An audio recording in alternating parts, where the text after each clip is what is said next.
ekitegeera. So eno celebration yammwe nange Khalifa nalinga mmwe natambulirangaawo nasomerako ku Kitebe Primary School natambulirangaawo ng'ebisaala bino tubyegomba naye kakati amaanyi ng'alina ennyimba we ziri bafaani mwe muli so siraba nsonga lwaki mwana ebbanga lyo lyembayimbiridde okumala ebbanga nengamba mwana bakyali bange bafaani bange kambategekerera tekakunsa tibajje tunyumire omuziki gwaffe naki tugenda kubeera live band tugenda kubeera live tugenda kuba live band era ebintu byonna so promota mupya nnyo mu kizimbe temumumanyi SB Entertainment naki era nga ntumiddeko bakyali bange abaana beeranda ni Salambash Festival 6 July tugenda kubeerayo naki naye nga kati wano Uganda nga bwe nabagamba omuziki gukole ki omuziki guseke nze nali ndimu byange alityalinzeemu katono mumwantankudde so kati bannayuganda mwenna abagala bulijjo abaana bageto baŋŋamba mwana omyeyi yakubye notalivenji nga ababanda mwana ekine mbagamba nze ngenda okuzannyanga mukugu era kambatwale wankulukuku tuguzannye nga baki era tugenda okuzannya ffe nga bakugu tugenda kubeera wankuluku tunyumire ne bafaani baffe abo abatukkiririzaamu so nawe ng'oli gy'oli bayita mwenna abayimbi guno mulanga mwenna abayimbi ba federation gyo nakaddeko ne Chameleone federation yawo nekibagambako so kati amawulire gonna TV zonna aba DJ mwenna basaba muzadde omuziki gwa Khalifa gwimuke mwebale nnyo okumbeererawo mu mbeera ki yonna omudaawa yajja nakola output engineer mudomo Khalifa kuba mudomo kuba mudomo yogere bwogezi kapera akapela style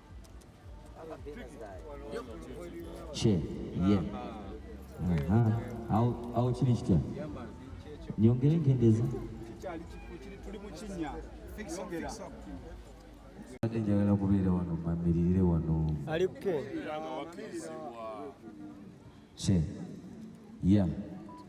kakati mwana nguli badde olina ekibuuzo kyo okisobola okukimbuuza naye ngaebibuuzo ebisigadde byonna abatwepikira wankulu ku stadium 24th August tewali muyimbi gwe tuyingiridde tewali n'omu agenda gamba mbu ate biki fekaffe just kamangu so bayise bakyali bamwena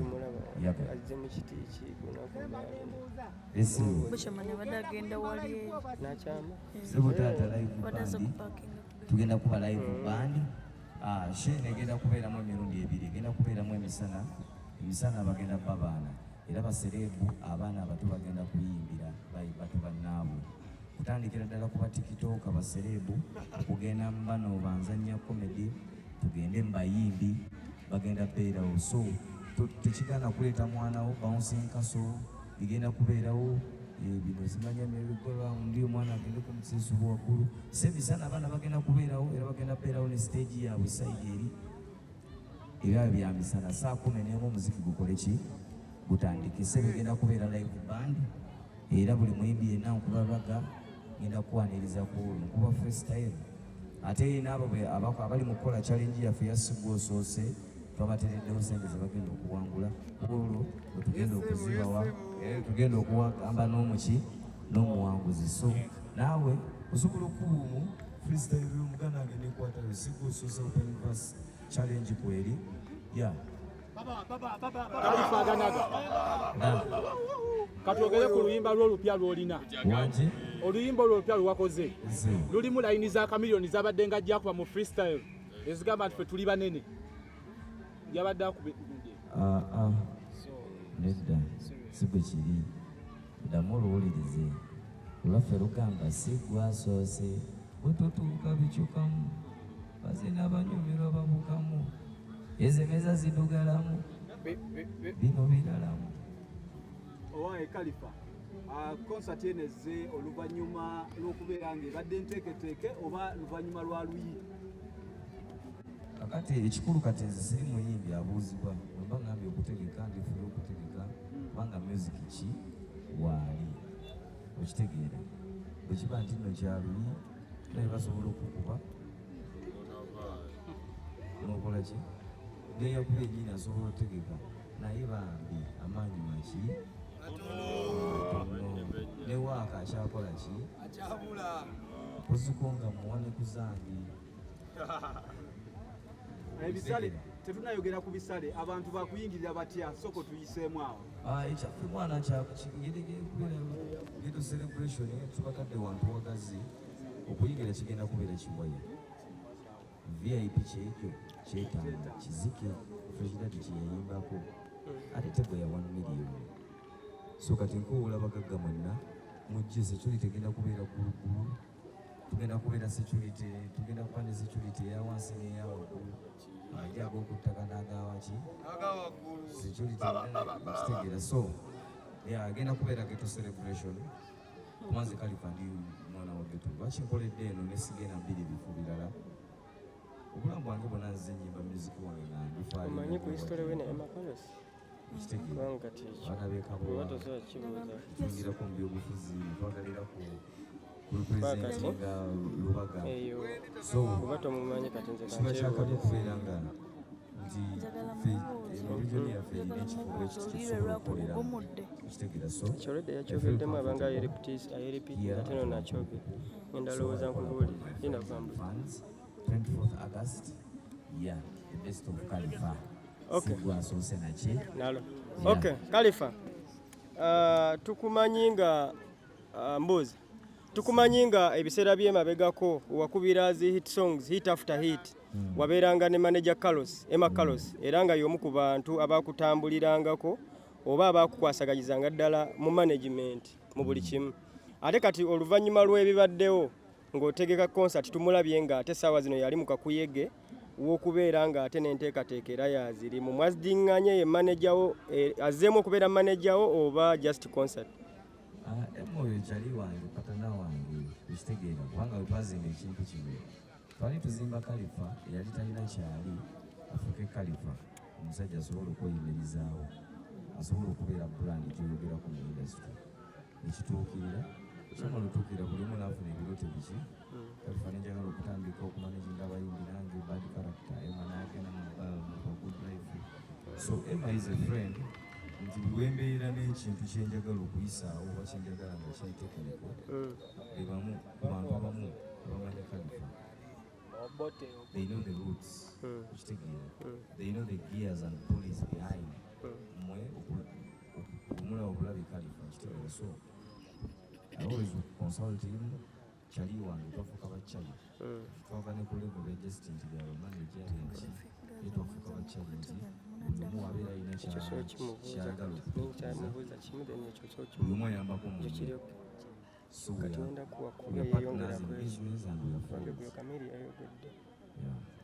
ekibuuzo ekyokubiri tukulabye ng'emabegako no okusookera ddala ffe ng'abakumanyi tukimanyi nti oli bad character era eggaali ogirina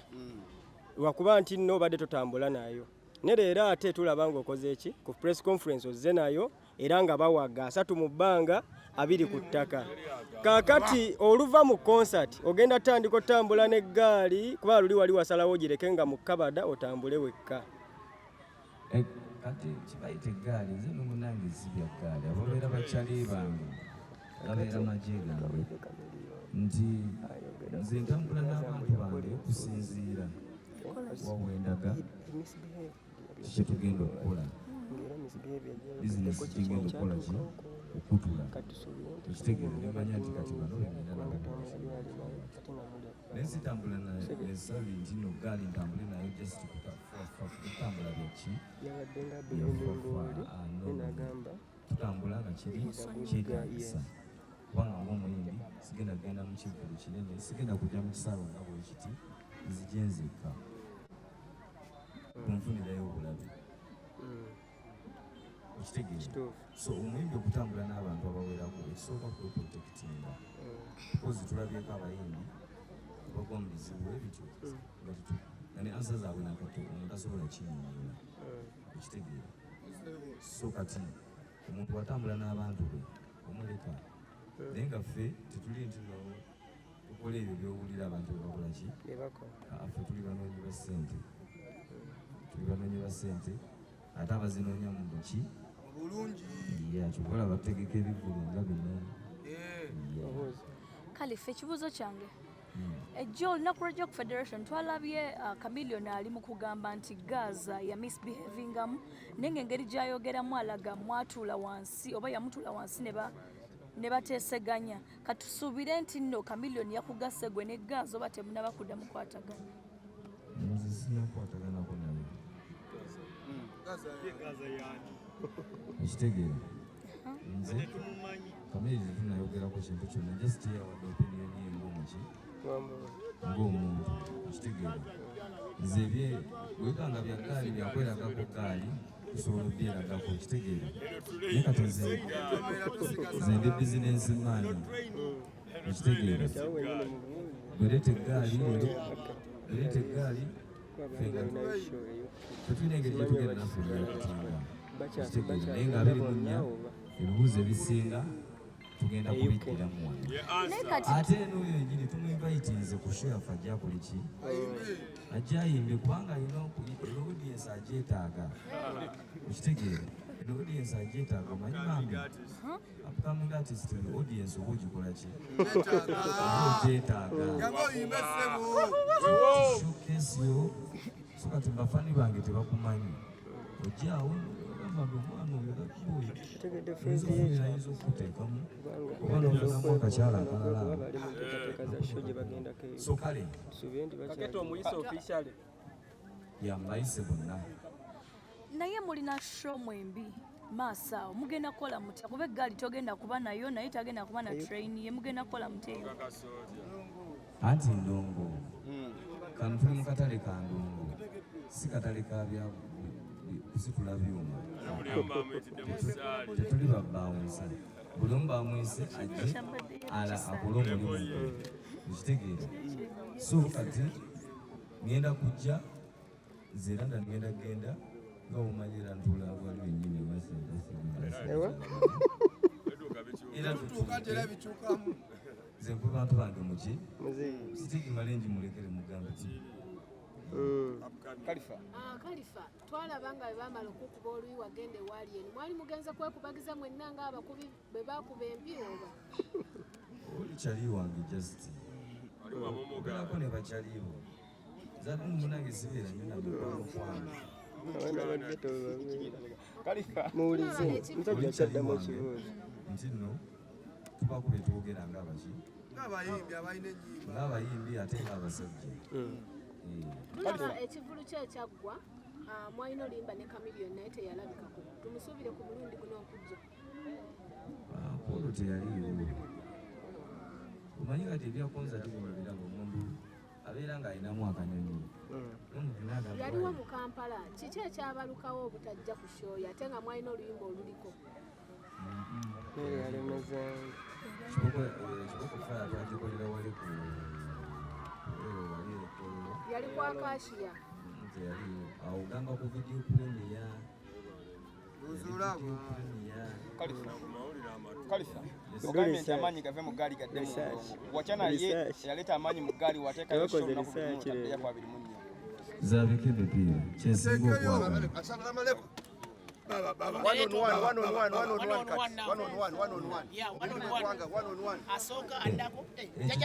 okwagala ekibuuzo kimu ekisembayo anko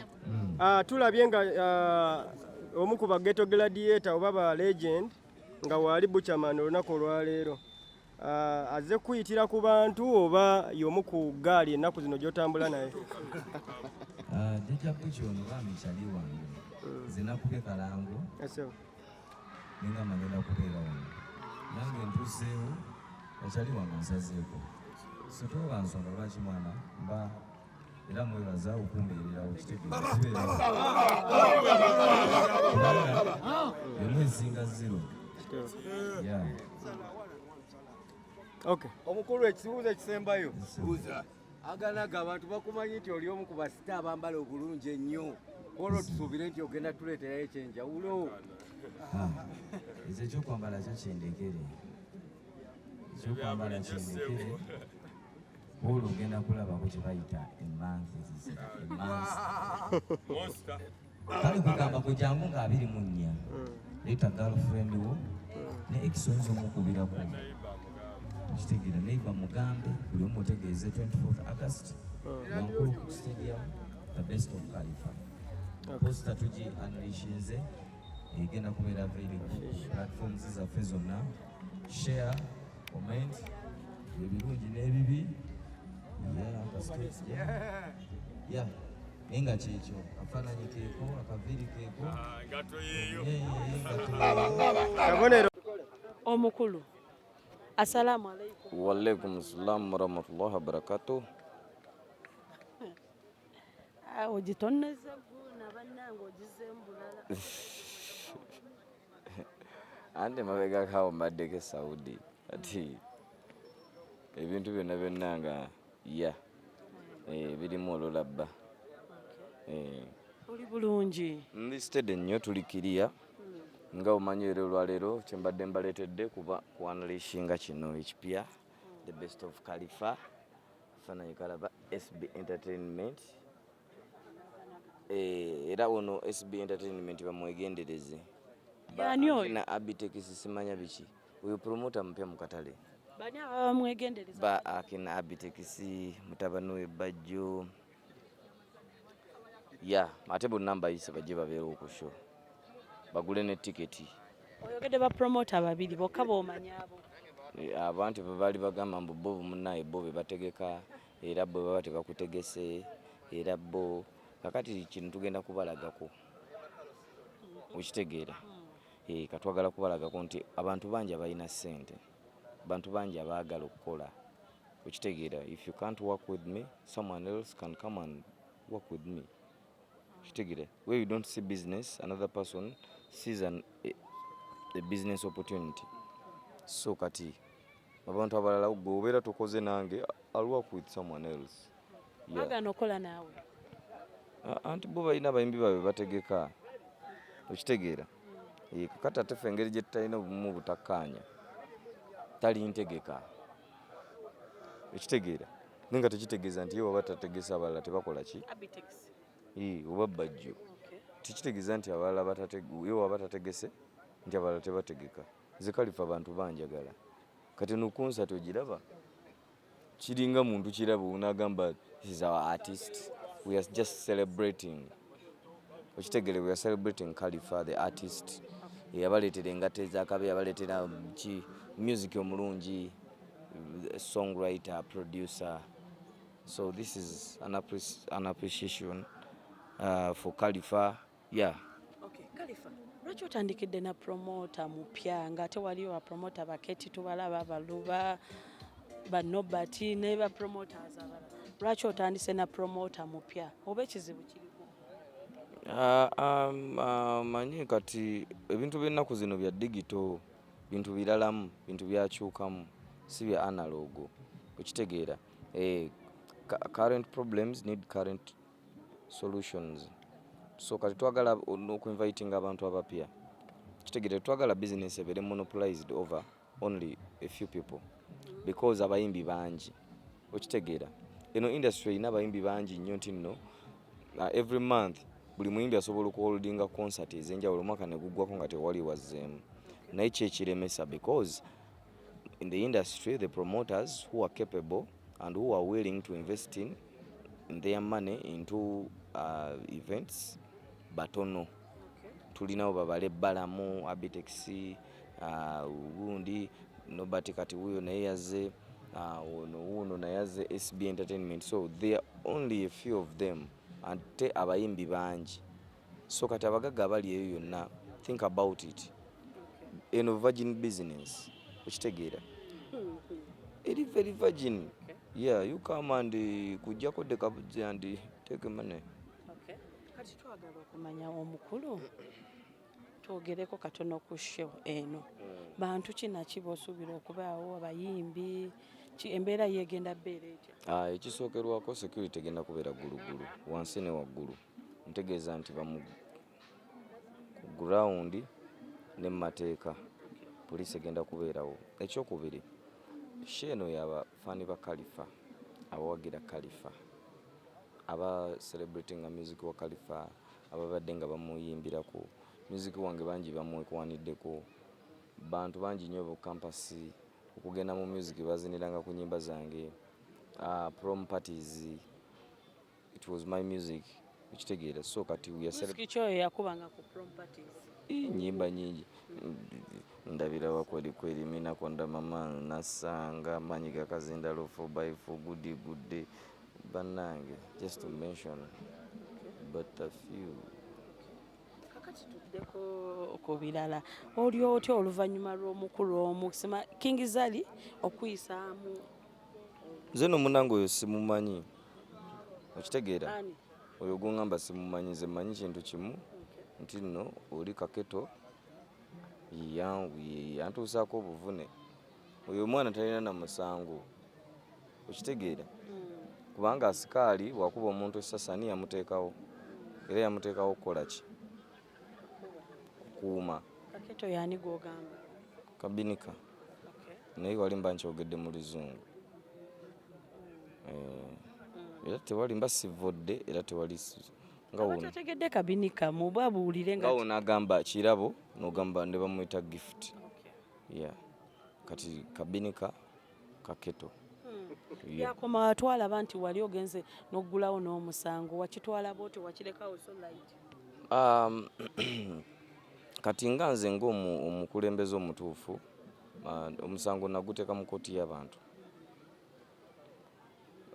nakola byonna ebyetaagisa naye mu kusooka Honorable Kyagulanyi yali yatugamba omusango agutadde mu kooti y'abantu nali simanyi kyategeeza ne ku olwo nalaba kooti y'abantu nange ne ŋŋamba nfaaki ono kamulekere kooti yaki emujajinge nze nkivuddemu era kooti y'abantu nenjimulekera nemujajinga era nakati ekyamukola ki ekyamujajinga lwaki ogamba nti Fiki Gaza yakubanga mu vidiyo etambula oyo gaayo omulala upcoming artist King Zali yakuba kati kankwe scenario eri bweti opangisizza abatemu bano babiri bagenza okukola obutemu gye bakoledde obutemu babakutte bo batemu bali wali balina tokitegeeza bo babeera wali tebaliiko oba bo bababowe nti mugende mu ntemuliro ono gwamutumye mmwe mumanyi empalana zammwe bano babakwatire bababuuza ani abatumye nga babasindika nti gwe wabakoze ki kyogamba gwe bakuleka mbula okuba bali be bakoze ekikolwa kati gwe okunoonyereza okukwalaga kati kitegeeza ki nti oli ye boosi w'abali oli ye yabaleeta bali si bamanyi oli gwe nina naye obuzibu obuzibu nomunaye tewali unye bw'amaanyi just omutoge Kashona atajja kuyimba ate n'ateekawo embeera kati bwetyo ebintu ebyavaako n'ateekawo embeera naye kati nze sina nnyo budde bumudisikassingako abantu businga nnyo njagala constitution egende ku 24 August ku olwo naye muyisa ajja akole ki ayimbe ate ayimba misana agenda kuyimbira abaana bato kubanga show yaffe Fiki Kabinika Kaketo agenda yimbira abaana bato kubanga kugenda bawo bouncing kaso tugenda ku show ya mirundi ebiri emisana basita abato bagenda kuyimbira abaana bannaabwe kati kankwe example Fresh Kid Felista abano basebo abo ku TikTok Champion Gudo bonna Fiki Gaza bonna bagenda yimba misana ne bato bannaabwe kati then ekiro omuziki omutuufu gusumulukuke Fiki Gaza muto mu myaka oba mu ndongo etannakula byonna gwe jangu nga abiri mu nnyanja bikunyonyola byonna ekyo tukitegedde bwe bakuba oluya abantu abamu bakiriikinga ku kubeera nti stanti oba nti n'oyagala kukola kivulu ye n'ekirala lwaki bamaze kukuba n'ovaayo nga gwaganaga bbanga lyomaze nga totegeka nogamba kati kootegeke konsati kakati munnange bagamba ewali ekibi n'ekirungi wekikola ki omanyi ewali ekibi n'ekirungi wekijja omanyi sula saku yali mugaga nga wazijja nange wambuzaabuza kakati nti si bya konsati mbu lwakuba nti no oli amaze kunkuba olaba biki ye music already waali kubanga omuntu ogenda oyimirira mu konsati waliwo kye bayita X factor oba constant factor kale ategese concert kale bamukubye oli ategese naye kikyategese era agenda kukola ki agenda kulaga nga bamukubye ojja kwekanganga ebyokunkuba 0.000% ku kikyengenda okudelivaringa oba kyengenda okuwa bannayuganda oba bafaani bange so kino tekiri kunze kunkola ki kunkuba wabula ekyo kinyambako buyambi kwongera kukakasa bantu gaali kulaga bamaanyi g'abantu okulaga bantu nti Khalifa waabwe bamwagala era bamulagako nti munaye uno guzanyiddeko legend okitegeera kubanga ffe era twali mu pulaani okukola ekivulu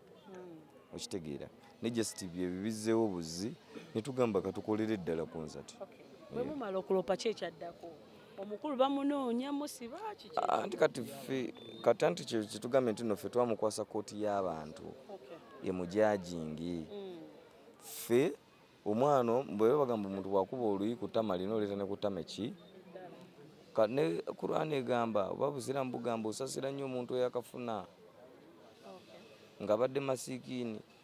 osasira nnyo omuntu eyakafuna kati ng'oyo ng'akutte kasimu nga tabbye kabbe ayinamu ekitwalo nga teyabbye waleti ya muntu teyakubye muntu ayiyaya omusaasira nga yakafunamu akakadde akasooka yakatandika okulya ku bumami ku bushifula yakatandika okulera ku bushifula bombokla twagala okumanya Khalifa bw'ozze wano zze neggaali eno gye bayita eggaali gyozze nayo nze n'emikwano gyange bamperekeddeko kuba guno mulanga nagupositinze so bazze kumperekerako nabo okumanya kuba nabo badde tebamanyi kikigenda muki badde bamanyi bagenda kwogera ku byaluyi so kino mpita abafaani bange mujje mumpagire tugamba olina eggaali eri eyo Kabowa n'endala eriwa egenda gireeta tubadde tumanyi eno gy'okunoddeyo ye n'ekira watandise dde okuba ng'otambula n'abantu be tuyita eggaali nnayiza eggaali nze ntambula na mikwano gyange ate kisinziira mu kifo nawa we ŋŋenda na mirimu ki gye ŋŋenda okukola ki sobola kubanga ŋŋenda mu Sheraton eri mu zi ofiisi z'abagagga mu zi esi ate neŋŋenda n'abayaaya ŋŋenda na manager na muntu akole okitegeera kati bwe nzijanga eno mu ghetto mu kisaawe kikino kinene nnyo anything can happen omuntu ayinza okuntuusaako ekikyamu so I come with abantu abasobola okumprotectinga in case singa tugenze mu kisaawe ne baagala okututeekako obuvune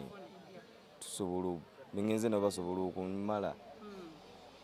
twogereko emakarosi mwakoma nga mufolinze out bubi nnyo nga temukwatagana ate tulabye olwaleero enteekateeka yazirimu moyo kyali wange omanyi bagamba abooluganda bita bikoonagana naye tebikola ki